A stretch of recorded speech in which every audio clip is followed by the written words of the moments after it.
ನಾನು ಈ ಮಾತನ್ನ ಹೇಳುವಾಗ ಭಾಳ ಜವಾಬ್ದಾರಿಯಿಂದ ಹೇಳ್ತಾ ಇದ್ದೀನಿ. ಇದನ್ನು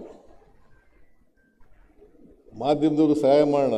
ನಾನು ಯಾವತ್ತೂ ಕೂಡ ವಸ್ತುಸ್ಥಿತಿಯನ್ನು ನೇರವಾಗಿ ಸತ್ಯವನ್ನು ಇಡ್ತಕ್ಕಂಥ ಕೆಲಸವನ್ನು, ಈಗ ಆರೋಪಗಳನ್ನು ಮಾಡ್ತಾರೆ, ವಿರೋಧ ಪಕ್ಷದವರು ಆರೋಪಗಳು ಮಾಡ್ತಾರೆ, ಮಾಡಲಿ, ಭಾಳ ಸಂತೋಷ. ಪ್ರಜಾಪ್ರಭುತ್ವದ ವ್ಯವಸ್ಥೆಯಲ್ಲಿ ಮಾಡಲೇಬೇಕಾಗ್ತದೆ, ಮಾಡಲಿ. ಅದು ಮಾಡುವಾಗ ನಿಮಗೆ ಮಾಹಿತಿ ಕೊಡ್ತಾರೆ. ಆ ಮಾಹಿತಿ ಸರಿಯಾಗಿದೆಯೋ ಇಲ್ವೋ ಅಂತ ನೋಡ್ಕೋಬೇಕ ಬೇಡ? ದಾಖಲಾತಿ ಇದೆಯೋ ಇಲ್ವೋ ಅಂತ ನೋಡ್ಕೋಬೇಕಲ್ಲ. ನಾನು ಇವತ್ತಿನವರೆಗೆ, ನಾನು 40 ವರ್ಷಗಳ ಹಿಂದೆ ಮಂತ್ರಿ ಆದವನು, 84ನೇ ಇಸ್ವಿನಲ್ಲಿ ಮಂತ್ರಿ ಆದವನು. ಇವತ್ತಿನವರೆಗೆ ನಮ್ಮ ಸರ್ಕಾರದ ಪರವಾಗಿ ಬರೀರಿ ಅಂತ ಯಾರಿಗೂ ಫೋನ್ ಮಾಡಿಲ್ಲ, ಯಾರಿಗೂ ಫೋನ್ ಮಾಡಿಲ್ಲ. ಬರ್ಕೊಳ್ಳಿ, ನಿಮಗೆ ಸ್ವಾತಂತ್ರ್ಯ ಇದೆ, ಫ್ರೀಡಮ್ ಆಫ್ ಸ್ಪೀಚ್ ಇದೆ, ಮಾಡ್ಕೊಳ್ಳಿ. ಆದರೆ ನೀವು ಬರೆಯುವಾಗ ವಸ್ತುನಿಷ್ಠವಾಗಿ ಬರೀತಕ್ಕಂಥ ಕೆಲಸವನ್ನು ಮಾಡಿ, ಶೋಧನೆಯನ್ನು ಮಾಡಿ ಆಮೇಲೆ ಬರೀತಕ್ಕಂಥ ಕೆಲಸವನ್ನು ಮಾಡಿ. ಕನಿಷ್ಠ ಪಕ್ಷ ಏನಪ್ಪ ದಾಖಲೆ ಇದೆ ಅಂತ ಕೇಳೋಕ್ಕೆ ತೊಂದರೆ ಏನು ನಿಮಗೆ? ದಾಖಲೆ ಕೇಳಿ ಬರೀಬೇಕಲ್ಲ. ಆಮೇಲೆ ಊಹೆ ಮೇಲೆ ಬರೆದು ಬಿಡೋದು, ಊಹೆ ಮೇಲೆ ಬರೆದು ಬಿಡೋದು. ಈ ಊಹಾ ಮಾಧ್ಯಮ ಇದೆಯಲ್ಲ, ಇದು ಭಾಳ ಡೇಂಜರ್. ಇದು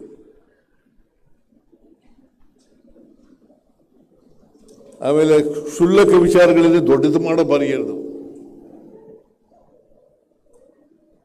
ಕ್ಷುಲ್ಲಕ ವಿಚಾರಗಳಿರ್ತವೆ. ಈಗ ಗಂಡ ಹೆಂಡ್ತಿರು ಜಗಳ ಆಡೋದನ್ನೇ ದೊಡ್ಡದಾಗಿ ಬರೆಯಕ್ಕೆ ಹೋಗೋದು.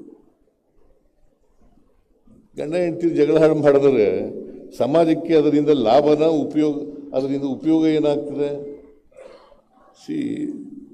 ಸಮಾಜಕ್ಕೆ ಉಪಯೋಗ ಆಗಬೇಕು, ನಮ್ಮ ರಾಜ್ಯಕ್ಕೆ ಉಪಯೋಗ ಆಗಬೇಕು, ರಾಷ್ಟ್ರಕ್ಕೆ ಉಪಯೋಗ ಆಗಬೇಕು ಅಂಥ ವಿಚಾರಗಳಿದ್ದರೆ ಬರೀರಿ. ಅದನ್ನು ಬಿಟ್ಟು ಕ್ಷುಲ್ಲಕ ವಿಚಾರಗಳನ್ನೇ ಬರೆಯೋದು. ನಾನು ಒಂದೊಂದು ಸಾರಿ ಟಿ ವಿನಲ್ಲಿ ನೋಡ್ತಾ ಇರ್ತೀನಿ, ಬೆಳಿಗ್ಗೆಯಿಂದ ಸಾಯಂಕಾಲದವರೆಗೂ ಅದನ್ನು ತೋರಿಸೋದು ಯಾವುದೋ ಒಂದು ವಿಚಾರನ.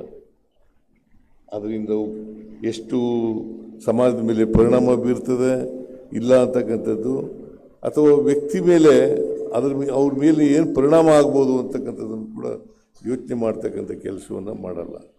ಅದರಿಂದ ನೀವು ಇದೆಯಲ್ಲ, ಈ ಅಸಮಾನತೆ ಇರ್ತಕ್ಕಂಥ ಈ ಸಮಾಜದಲ್ಲಿ ಭಾಳ ಎಚ್ಚರಿಕೆಯಿಂದ ಇರಬೇಕು. ನಾವು ಸಮಾನತೆ ತರಲಿಕ್ಕೆ ಏನೇನು ಪ್ರಯತ್ನ ಮಾಡಬೇಕು ಅದನ್ನು ಮಾಡಬೇಕು.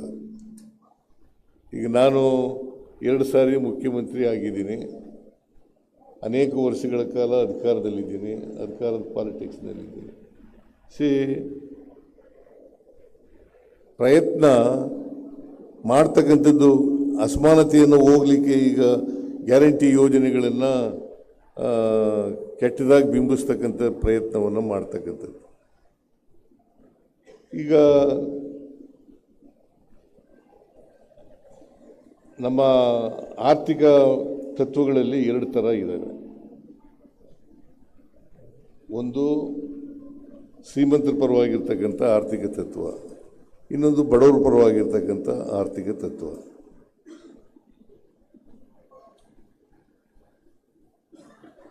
ಬಡವರ ಪರವಾಗಿ ಸಮಾಜದಲ್ಲಿ ಇರ್ತಕ್ಕಂಥ ತಳ ಸಮುದಾಯದ ಇದೆಯಲ್ಲ, ಅವರೇ ಜಾಸ್ತಿ ಇರೋದಲ್ಲ ಸಮಾಜದಲ್ಲಿ. ಇವ್ರಿಗೆ ಕೊಂಡ್ಕೊಳ್ತಕ್ಕಂಥ ಶಕ್ತಿ ಇಲ್ಲದೆ ಹೋದರೆ ನೀವು ಎಷ್ಟೇ ಉತ್ಪಾದನೆ ಮಾಡಿದ್ರು ಕೂಡ ಕೊಂಡ್ಕೊಳ್ಳೋರು ಯಾರು? ಕೊಂಡ್ಕೊಳ್ಳೋರು ಬೇಕಲ್ಲ.